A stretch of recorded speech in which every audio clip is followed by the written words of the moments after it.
আচ্ছা, আপনারা অনেকেই আমাকে প্রশ্ন করছেন যে দাদা, আমাদের এসআইয়ের নামটা ডিলিট হয়ে গেছে, ডকুমেন্টসগুলো কি কি লাগবে? প্রায় লোক আমাকে আপনারা জিজ্ঞাসা করছেন। তো শুনুন, ডকুমেন্টসগুলো কি কি লাগবে। প্রথমত আপনার আধার কার্ড লাগবে। দ্বিতীয় কথা, আপনার যদি পাসবুক থাকে বা পাসপোর্ট থাকে তো ওটাও কিন্তু লাগবে। মাঝে মধ্যে ইলেকট্রিক বিলটাও কিন্তু প্রযোজ্য। আপনার যদি বার্থ সার্টিফিকেট থাকে ওটাও নিয়ে যাবেন। আপনার যদি অ্যাডমিট থাকে, অ্যাডমিট কার্ড বা বোর্ড সার্টিফিকেট থাকে সেটাও নিয়ে যাবেন। এবং যদি 1987 সালের আগে কোনো রেশন কার্ড বা কোনো জমির যে কোনো পর্চা টর্চা থাকলেও ওটাও নিয়ে যাবেন। সে তো ওখানে কিন্তু বলেনি যে পর্চা লাগবে। এবং অনেকেরই কিন্তু নাম ওখানে ভুল রয়েছে যে ডকুমেন্টসগুলোতে। কেউ হয়তো বাবার থেকে ছেলের একটা মানে 10 বছর বা 15 বছরের বা 50 বছরের এরকম ডিফারেন্স রয়েছে।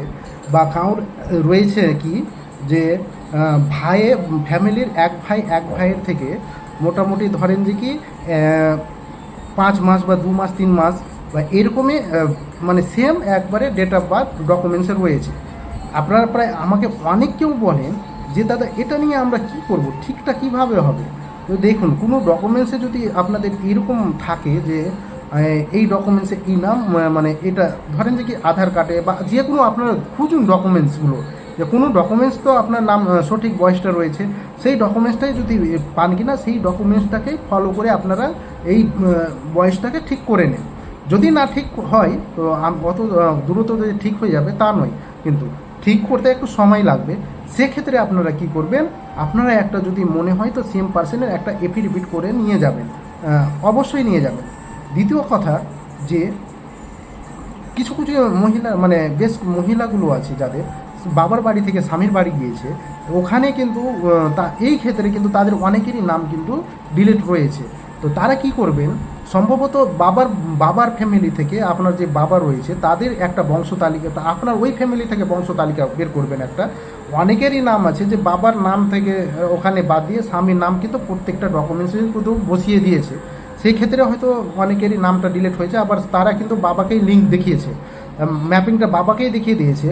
সেই ক্ষেত্রে বলছি আপনারা তার জন্য একটা আপনারা যেখানে আছেন কিনা আপনার বাবার বাড়ি থেকে একটা বংশ তালিকা বের করবেন। আর একটা বংশ তালিকা বের করবেন আপনারা আপনার শ্বশুর বাড়ি বা হাজব্যান্ডের দিয়ে একটা বংশ তালিকা বের করবেন। এবং প্রত্যেকটা বংশ তালিকাতে আপনারা কী করবেন বলুন তো, ওখানে যাদের ফ্যামিলিতে নাম আপনাদের উঠে গেছে, মানে অ্যাপ্রুভাল হয়ে গেছে, ওই নামগুলো ভোটার কার্ডের এপিক নম্বরগুলো কিন্তু অবশ্যই বংশ তালিকা যখন বানাবেন ওখানে মেনশন করে দেবেন। এবং যারা বলছেন যে দাদা, যেহেতু ডিলে হয়ে যাচ্ছে তার জন্য আমরা কি হাইকোর্টে গিয়ে আপিল করে আমরা কি নামটা তুলতে পারবো? তো দেখুন, হ্যাঁ অবশ্যই পারবেন আপনারা।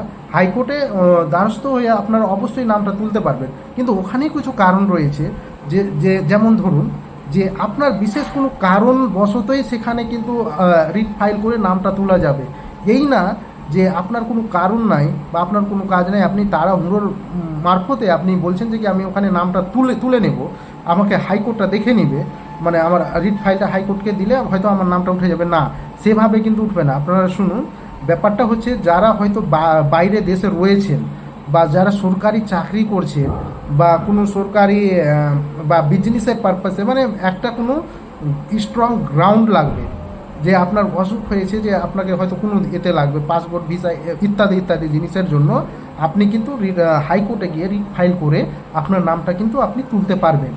এবং এবার নেক্সট কথা বলছি, যে হাইকোর্টে কিন্তু সেক্ষেত্রে সবার যাওয়া কিন্তু পসিবল নয়। একটা এটা কিন্তু যাদের পয়সা আছে, আর্থিক সহায়তা ভালো আছে, ঠিকঠাক আছে, তারাই কিন্তু হাইকোর্টে গিয়ে এই ফাইলটা করতে পারছে। বেশিরভাগ মানুষ কিন্তু পারছে না। একটা ফ্যামিলির ধরুন যদি 10 জন 3 জন 4 জন 5 জন করে যদি ডিলেট রয়েছে, সেক্ষেত্রে সেই ফ্যামিলির লোকের তো কিন্তু ওখানে গিয়ে মানে খরচাটা হিউজ অ্যামাউন্ট হয়ে যাচ্ছে না, তার দ্বারা অ্যাফোর্ড করা ওটা কিন্তু হচ্ছে না, সে কিন্তু পারছে না, তার দ্বারা হচ্ছেও না। তাদের ক্ষেত্রে বলছি দাদা, আপনারা একটু অপেক্ষা করুন। যে আপনাদের যেহেতু কাজ সেখানে চলছে, আপনাদের কাজ থেমে নাই, ট্রাইব্যুনালে কিন্তু আপনাদের প্রপারলি কাজ যেরকম হচ্ছে সেরকমভাবে কাজ কিন্তু কন্টিনিউয়াসলি চলেই যাচ্ছে। আর দ্বিতীয় কথা, যাদের যাদের হয়তো আপনারা আমাকে বারবার বলছেন যে দাদা আমাদের হাইকোর্টে যদি ফাইল করি তাহলে সময়টা কতদিন লাগবে, আমরা কিভাবে জানতে পারবো? দেখুন দাদা, এটা সময় নিয়ে কিন্তু আমারও কোনো ধারণা নেই। এটা সম্পূর্ণ ডিপেন্ড করছে যেটা হাইকোর্টে আপনারা রিট ফাইলটা করবেন, এটা ডিপেন্ড করছে মাননীয় জাজদের উপরে। ওনারা হয়তো 1 মাসেও আপনাকে ওটা রায় দিয়ে দিতে পারে, 15 দিনেও দিয়ে দিতে পারে, বা সঙ্গে সঙ্গে দিয়ে দিতে পারে। এটা ডিপেন্ড করছে সম্পূর্ণ ওনাদের উপর। আর যাদের হয়তো হাইকোর্টে যাওয়ার কোনো অর্থ নেই তাদের ক্ষেত্রে আমি বলছি, যেহেতু আপনার নামটা ডিলেট রয়েছে, আপনি কিছু জানতে পারছেন না, আপনি বারবার আমাকে ফোন করছেন যে দাদা আমাদের ট্রাইব্যুনালের নামটা কবে উঠবে, কবে উঠবে, কবে উঠবে, আমাদের কি আজও কাজ হচ্ছে কি হচ্ছে না, আমরা খুব চিন্তায় রয়েছি, আমরা খুব মানে কষ্টে রয়েছি, মানে আমাদের কি হবে, এই নিয়ে আপনারা প্রায় অনেকেই আতঙ্ক রয়েছেন। সেক্ষেত্রে আমি বলতে চাইছি ভাই, আপনারা আতঙ্কিত না হয়ে আপনারা অন্তত একবার একটা রিট ফাইল করে আরটিআই করে রাখুন। অবশ্যই আরটিআই করুন। আরটিআই করে আপনি জানুন যে আপনার কাজটা কত দূর এগোচ্ছে, বা আপনার কাজটা কত দূর গিয়ে পৌঁছাচ্ছে, এই জিনিসটা আপনারা জানুন। আরটিআই করে আপনি ডকুমেন্টসগুলো ঠিকঠাক করে গিয়েছে কি না সেইগুলো অবশ্যই আপনি জানবেন।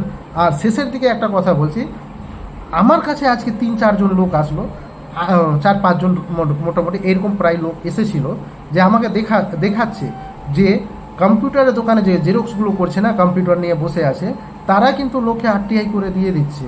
কিন্তু আমি দেখলাম সবটার গোয়াত কিন্তু একই। এইরকম করলে কিন্তু চলবে না।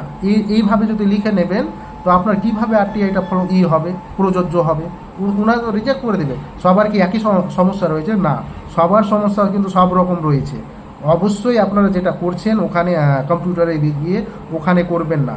আপনারা কোনো ভালো একটা আইনজীবী বা যে কোনো আপনার পার্শ্ববর্তী যে কোনো যারা আইনি জ্ঞান রাখেন, সে মুহুরির হোক বা সে উকিল হোক, যে কোনো ব্যক্তি হোক না কেন, আপনারা অবশ্যই তাদের কাছে পরামর্শ নিয়ে আরটিআইটা করুন। কেন একটা উকিল যেহেতু 3 বছর আর 5 বছর ডিগ্রি করে কোর্টে ঢুকছে, তারপরে সে কী করছে, 5 বছর আবার 5 থেকে 6 বছর সিনিয়রের আন্ডারে কাজ করছে, এবং সিনিয়র তাদেরকে শেখাচ্ছে যে এটা এভাবে লিখতে হয়, এটা ওভাবে লিখতে হয়, এটা কাজ এইরকম করে হয়, ওটা কাজ এইরকম করে হয়। কত না কি করে, মানে ধৈর্য ধরে নিজের সময়কে বিসর্জন দিয়ে সে কিন্তু কাজ শিখছে, তারপরে সে কিন্তু ওটা কাজ করছে।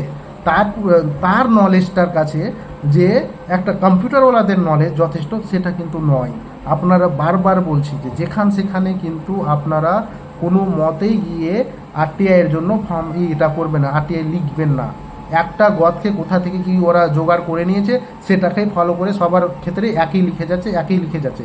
ওটাকে আপনারা কোনো মতেই ওখানে প্রযোজ্য দিবেন না, ওখানে করবেন না। আপনারা কোনো ভালো, মানে যে কোনো আইনজীবীদের আপনার বাড়ির পাশে যে আইনজীবীরা রয়েছেন তাদের পরামর্শ নিয়েই কিন্তু এই কাজটা অবশ্যই করবেন। আশা করি আপনারা বুঝতে পারলেন। যারা আমার এই ভিডিওটা দেখলেন তাদেরকে ধন্যবাদ।